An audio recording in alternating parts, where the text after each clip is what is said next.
Градската форма пак има корен в... става леко по-изтънчен, но си остава една фолклорна форма, докато класическия стил шарки, това е вече изтънчената кралска. Танца се издига, става на полупръсти, ръцете стават по-грациозни, изписват арабеск.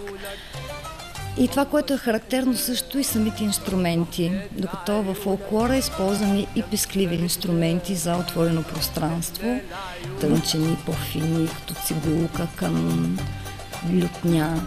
Хубавото в този танц е, че няма възрастова граница и няма определена физическа форма.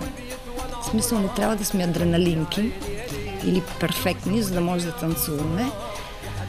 А независимо какво ти е тялото, дали си ниска, дебела, пълничка, слаба, дали си на 20 години, на 12, на 50, всеки може да приоткрие своята женственост в този танц.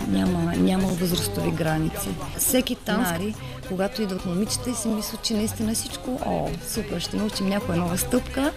И в момента, в който започне с най-елементарното нещо, т.е. как да стоиш с сценичното поведение, дори само как да ходиш на сцената, за да влезеш вътре, или изместването на тежест. Трябва да познаваш историята му първо, трябва да познаваш за всеки стил кое е характерно, какво е характерното поведение, какъв е костюма, къде се заражда и какъв е менталитетът точно на този регион и защо, примерно, бележи, може би, казват, аз прави нещо си, а то е свързано.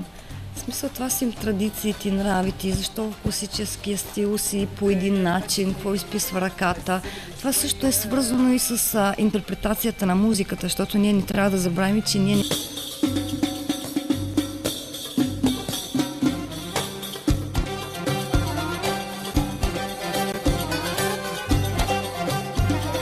وانت يا أوزبالدو دق لي شوية